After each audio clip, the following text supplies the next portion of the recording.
कल पीएम मोदी करेंगे India global week का उद्घाटन। 30 देशों के करीब 5000 प्रतिभागियों को संबोधित करेंगे। तनावपूर्ण हालात के बीच पहली बार वैश्विक स्तर पर प्रधानमंत्री का भाषण होगा।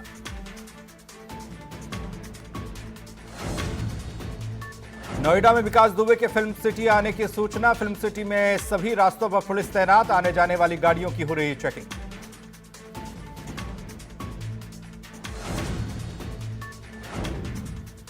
$5 लाख के इनामी बदमाश विकास दुबे की मदद करने के आरोप में 2 पुलिस अधिकारियों को गिरफ्तार किया गया। चौबेपुर पुलिस स्टेशन के निलंबित एसओ विनय तिवारी और बीट प्रभारी के शर्मा की गिरफ्तारी हुई।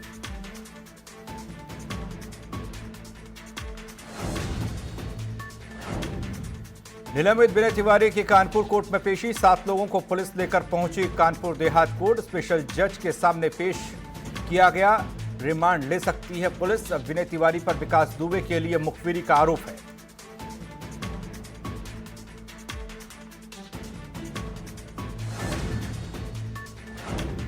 विकास दुबे के मददगारों पर शिकंजा कसता जा रहा है। अंकुर समेत 3 आरोपियों की फरीदाबाद जिला कोर्ट में पेशी हुई है। अंकुर पर विकास को छिपाने का आरोप है।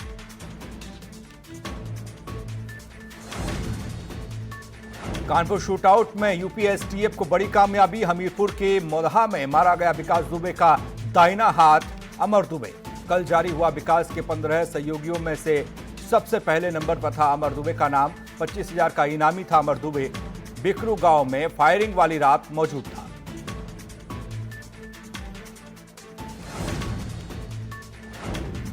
यूपी एसटीएफ को कामयाबी मिल रही है लगातार। हमीरपुर में मोदहा में मारा गया विकास का राइट हैंड अमर दुबे। पिता, मां और पत्नी को पुलिस ने गिरफ्तार किया है।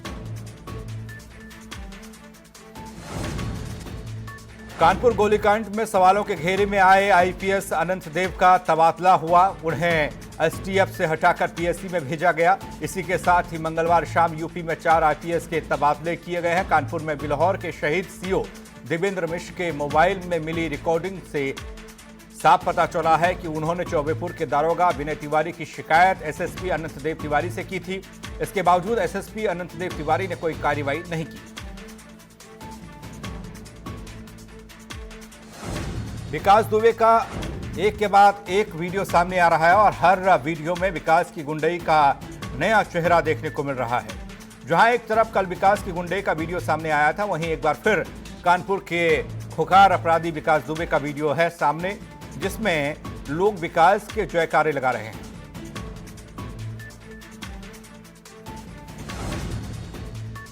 कानपुर में विकास दुबे की गिरफ्तारी न हो पाने पर अब आम आदमी पार्टी ने यूपी की योगी सरकार पर सवाल खड़े किए हैं। विकास दुबे मामले में संजय सिंह ने यूपी सरकार पर विकास दुबे को संरक्षण देने का आरोप लगाया। वही मामले की न्यायिक जांच हाईकोर्ट के जज से कराए जाने की मांग की है। मथुरा में ऊर्जा मंत्री श्रीकांत शर्मा ने शहीद हुए पुलिसकर्मी जितेंद्र के घर पहुंचकर प्रदेश सरकार की ओर से उनके परिजनों को 1 करोड़ की सहायता राशि दी है। थाना रिफाइनरी इलाके के बरारी के रहने वाले जितेंद्र कानपुर कांड में शहीद हुए थे। इस दौरान ऊर्जा मंत्री श्रीकांत शर्मा ने कहा कि जितेंद्र का बलिदान व्यर्थ नहीं जाएगा। अपराधियों को जल्द से जल्द सजा मिलेगी। विकास दुबे को पकड़ने के लिए पूरे प्रदेश की पुलिस दिन रात जुटी हुई है। ऐसे में अमरोहा जिले में भी मोस्ट वांटेड विकास के पोस्टर चस्पा किए गए। जिले की पुलिस भी लगातार कुख्यात विकास दुबे की तलाश में लगी है।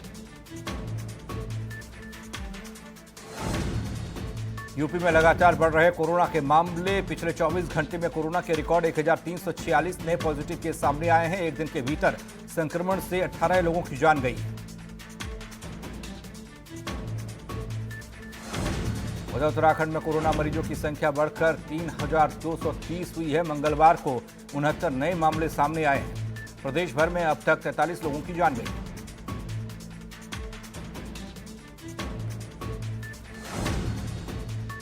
जनपद हापुड़ में धौलाना पुलिस को एक बड़ी सफलता हाथ लगी है, जहां पुलिस ने बाइक चोरी करने वाले अंतर्राज्यीय गिरोह के गैंग का खुलासा किया है। जनपद में बढ़ रही दोपहिया वाहनों की चोरी की घटनाओं को रोकने के लिए एक अभियान चलाया गया। पुलिस ने इन शातिर चोरों को गिरफ्तार किया।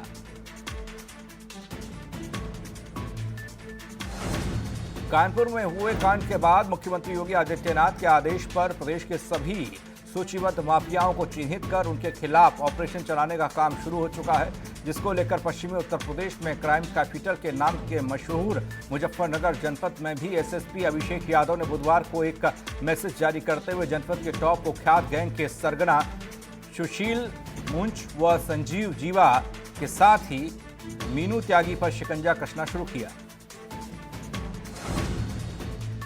संगम नगरी से एक दिल दहला देने वाली घटना सामने आई है। प्रयागराज के घूरपुर थाना क्षेत्र के पिपरीसा गांव में नदी में डूबने से 2 मासूम बच्चों की मौत हो गई। पानी में डूबे बच्चे भाइयों की मौत के बाद पूरे गांव में मातम छा गया। आगरा थाना शमशाबाद पुलिस को बड़ी सफलता हाथ लगी है। पुलिस ने नारायण पहलवान हत्याकांड का खुलासा कर एक हत्यारोपी को गिरफ्तार किया है। बता दें कि 24 जून की रात को घर के बाहर सो रहे नारायण पहलवान नाम के बुजुर्ग की गोली मारकर हत्या कर दी गई थी। इस हत्याकांड में पकड़ा गया आरोपी योगेंद्र उर्फ सोनू है, जो कि मृतक का सगा बेटा है। कानपुर देहात में अनियंत्रित कार ने बाइक सवार को टक्कर मारी है, जिसमें बाइक सवार 2 लोगों की मौके पर ही मौत हो गई। वहीं एक की हालत गंभीर है। पुलिस ने पहुंचकर शव को कब्जे में लिया है।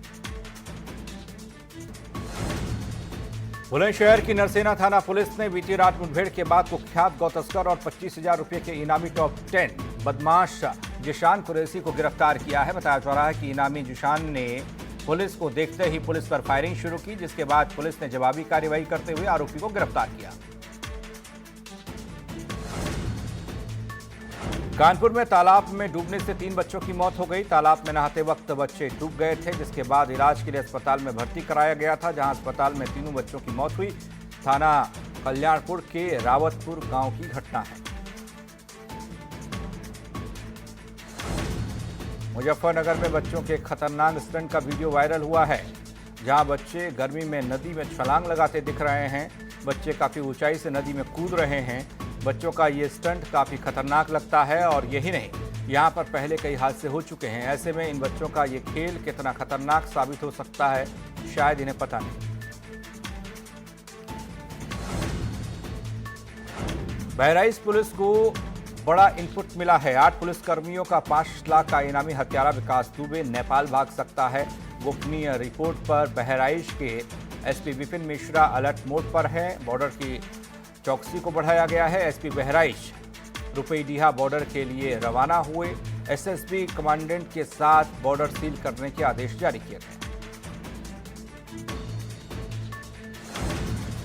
कन्नौज जिले के तिरवा में डीएम और एसपी ने अपना काफिला रोककर संयुक्त कार्रवाई की। इस दौरान डीएम और एसपी ने सड़क की बिना मास्क के चल रहे लोगों पर कार्रवाई की है।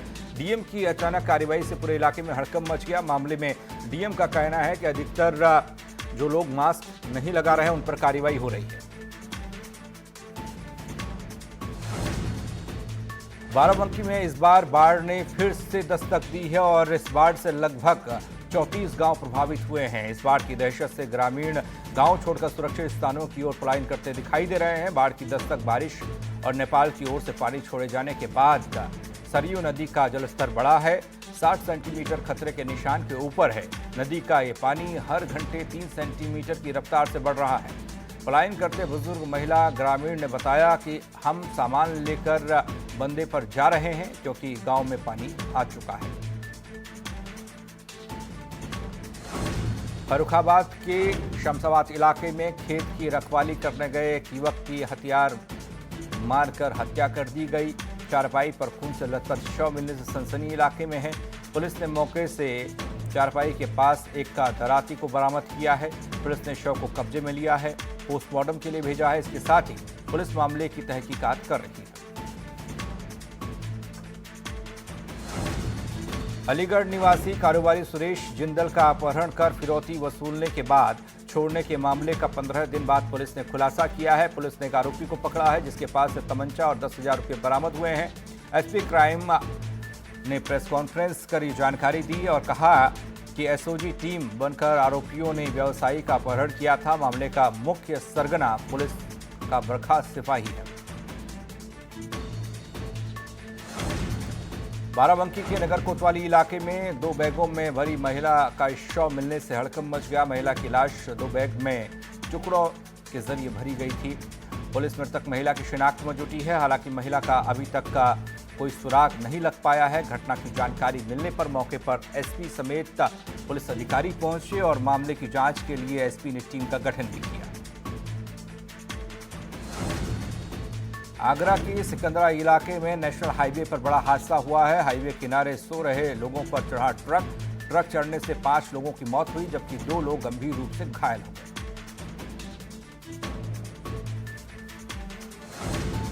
सावन माह की शुरुआत होते ही रामनगरी में झूलन उत्सव की परंपरा शुरू हुई है और सावन की छठा का उल्लास अयोध्या के कुछ मंदिरों में भगवान के झूलोत्सव और सांस्कृतिक कार्यक्रमों के साथ हुआ है। लेकिन इस साल महामारी के कारण श्रद्धालु इस उत्सव में शामिल होने नहीं पहुंच सके। हरदोई में यातायात पुलिसकर्मी का रिश्तेदार वीडियो में कैद हो गया। ये वीडियो वायरल हो रहा है और यातायात इंस्पेक्टर की मौजूदगी में पुलिसकर्मी घूस ले रहा है। बताया जा रहा है कि पहले भी यातायात पुलिस पर इस तरह के आरोप लग चुके हैं। बिना हेलमेट, बिना मास्क मिलने पर लोगों को चालान की बजाय उनसे उगाही होती है।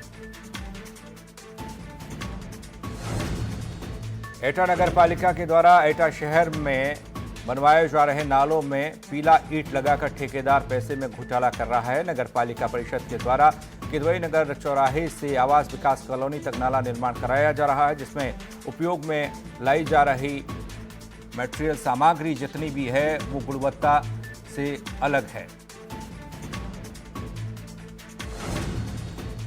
बागपत जनपद में बाइक सवार 3 बदमाशों ने भट्टा मालिक की गोली मारकर हत्या कर दी। मौके से फरार हो गए। सूचना पर पहुंची पुलिस ने छानबीन शुरू की है।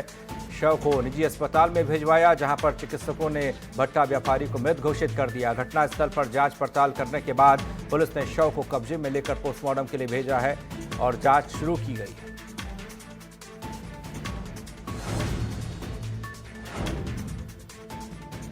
यमुना एक्सप्रेसवे पर बस हादसे का शिकार हो गए। 1 साल होने पर परिजनों ने राजधानी के हजरतगंज स्थित गांधी प्रतिमा पर धरना दिया है। बताया जा रहा है कि बस दुर्घटना में 34 लोगों की मौत मामले पर पीड़ित परिजन धरना दे रहे हैं। दुर्घटना के 1 साल बीत जाने के बाद भी पीड़ित परिजनों को इंसाफ नहीं मिला, मुआवजा नहीं मिला। पीड़ित परिजनों ने पुलिस प्रशासन के जरिए राज्यपाल और मुख्यमंत्री से ये मांग की है ज्ञापन के जरिए।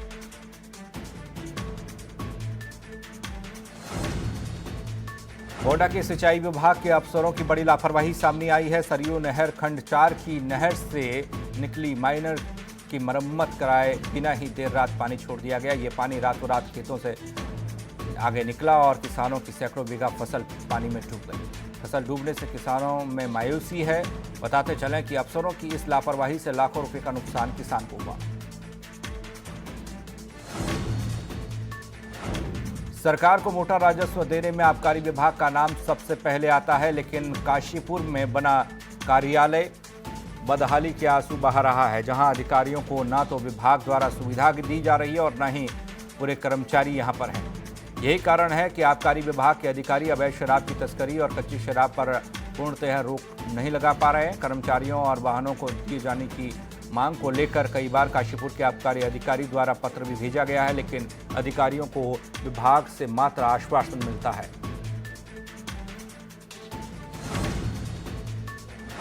मेरठ में शराब के नशे में धुत कार सवार रईस यादव ने पुलिसकर्मियों को कुचलने की कोशिश की। यह सनसनीखेज वारदात मेरठ के थाना परतापुर क्षेत्र में हुई। हादसे में 3 पुलिसकर्मी घायल हुए हैं, जिन्हें अस्पताल में भर्ती किया गया। आरोपी कार चालक को पुलिस ने गिरफ्तार किया है। अलीगढ़ के क्वारसी इलाके के स्वर्ण जयंती नगर में बीते दिनों दिन दहाड़े डांस कोचिंग क्लास संचालक की गोली मारकर हत्या कर दी गई। पुलिस ने खुलासा किया है। पुलिस ने इस घटनाक्रम में प्रेम संबंध से इसे जोड़कर देखा, जिसमें मृतक की प्रेमिका सहित 3 लोगों को गिरफ्तार किया गया। प्रेमिका के बुलाने पर लड़का मिलने पहुंचा था। प्रेमिका के दूसरे प्रेमी ने साथियों के साथ मिलकर इस हत्या को अंजाम दिया। अनामिका शुक्ला मामले के बाद हरदोई जिले में जांच में 16 शिक्षक फर्जी पाए गए हैं। आगरा की डॉक्टर भीमराव अंबेडकर यूनिवर्सिटी से फर्जी मार्कशीट बनवाकर ये सभी फर्जी शिक्षक नौकरी कर रहे थे। फिलहाल 5 आरोपियों पर एफआईआर दर्ज की गई है, बाकी 11 पर भी मुकदमा दर्ज करने की बात हो रही है।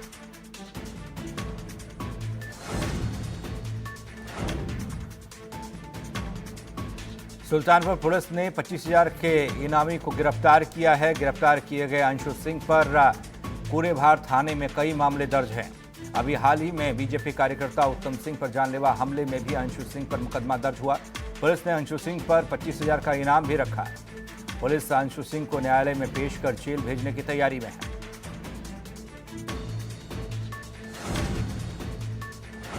गोड्डा में जिला अस्पताल में फिटनेस सर्टिफिकेट बनाने के नाम पर रिश्वत लेने का मामला सामने आया। अस्पताल में फिटनेस सर्टिफिकेट बनाने के लिए 100 रुपये की रिश्वत लिए जाने का वीडियो वायरल हुआ है। दरअसल सीएमओ ऑफिस में रिश्वत लेते बाबू का किसी ने मोबाइल में कैद की है तस्वीर, जो आपके सामने है। रिश्वत लेने वाला लिपिक सीएमओ ऑफिस में तैनात है और इस वायरल वीडियो को लेकर अस्पताल प्रशासन में हड़कंप मचा है। वहीं सीएमओ ने इस मामले की जांच के आदेश दिए हैं।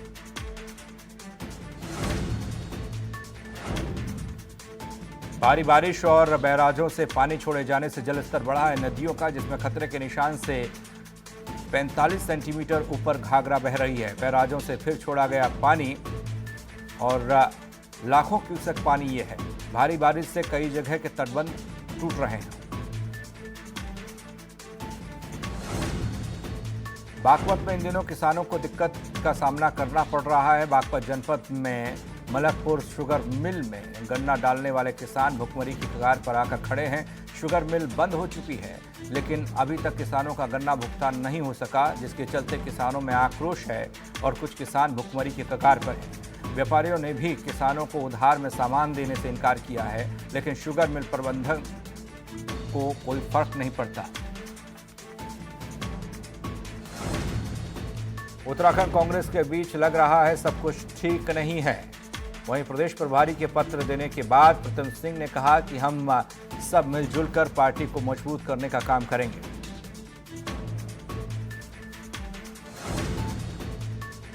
इधर उत्तराखंड कांग्रेस 3 दिवसीय बैठक कर रही है। वहीं बीजेपी कांग्रेस की एकजुटता को लेकर सवाल उठा रही है। बीजेपी प्रदेश प्रवक्ता वीरेंद्र सिंह बिष्ट ने कहा कि एक तरफ कोरोना काल में सरकार ने जमकर जनता को राहत देने का काम किया, तो दूसरी तरफ कांग्रेस नेता एकजुटता का नाटक कर रहे हैं।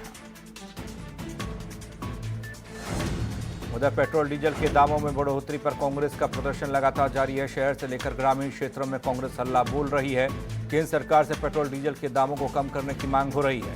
रायवाला में पेट्रोल पंप पर कार्यकर्ताओं ने भारी बारिश में पूर्व मंत्री सुरवीर सिंह सजवाण के नेतृत्व में प्रदर्शन किया। बीजेपी के प्रदेश अध्यक्ष बंशीधर भगत पर तंज कसते हुए सजवाण ने कहा कि वह सिर्फ रामलीला में एक पात्र हैं।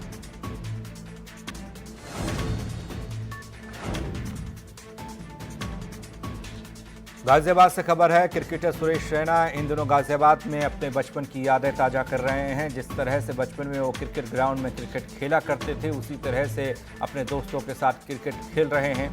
तस्वीरें राजनगर एक्सटेंशन की ग्राउंड की हैं, जहां पर सुरेश रैना को क्रिकेट खेलते हुए देखा जा रहा है। आपको बता दें कि सुरेश रैना का घर गाजियाबाद के राजनगर इलाके में है। उनका बचपन गाजियाबाद में ही बीता है।